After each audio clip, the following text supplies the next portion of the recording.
near midnight and you're walking through quiet old streets. You're at crossroads and you see street lamps. And all you can feel is a sense of peace despite everything. Few cars go by. It's quiet compared to the day.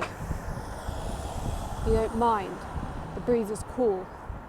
And you feel at peace in a way that you haven't for a very long time.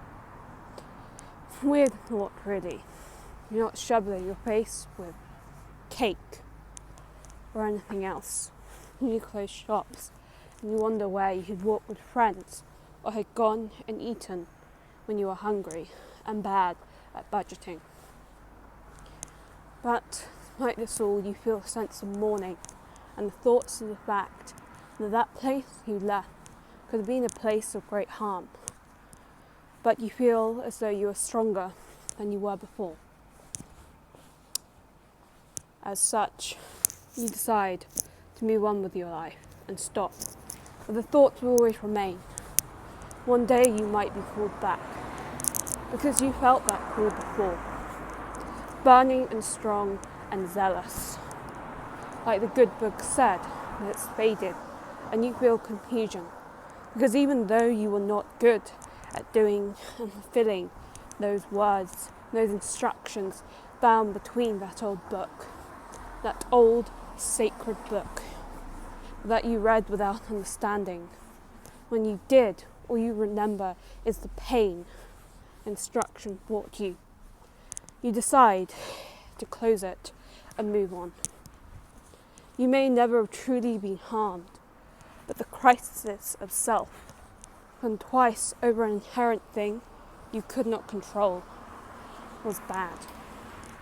And so one day you hope someone hears these words and feels a sense of assurance in them. But then they're just the wanderings of a lonely girl late at night. But maybe she feels happier, and as such, the obsession and faith that consumes you can be all-consuming. But instead, you merely decide to gaze at the moon, which will not show up on this bad phone camera, and smile.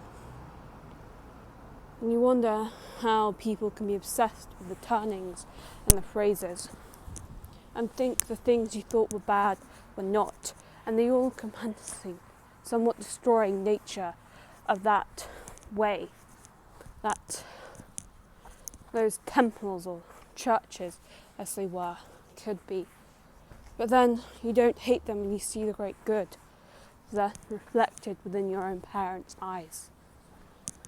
But in the end you decide it doesn't matter, or you think this isn't worthwhile topic to talk about, but in the end you think of the harm that could go on within those walls, and you think of the odd things that happened, the teachings of sin and of pain that accomplished them, of how love could only be expressed in a certain way and how little it made sense on religion.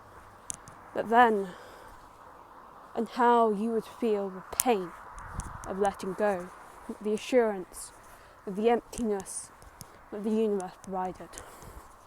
Perhaps divinity does live in this world, where it cannot be found elsewhere, can certainly be found within the goodness of the human heart, the kindness of strangers, the joy shared with friends and family, and the sweetness of a lover's kiss. Oh well, the girl thought these were just my mad ramblings, and so decided to run home. And the fact that wandering around late at night is not exactly a wise thing to do.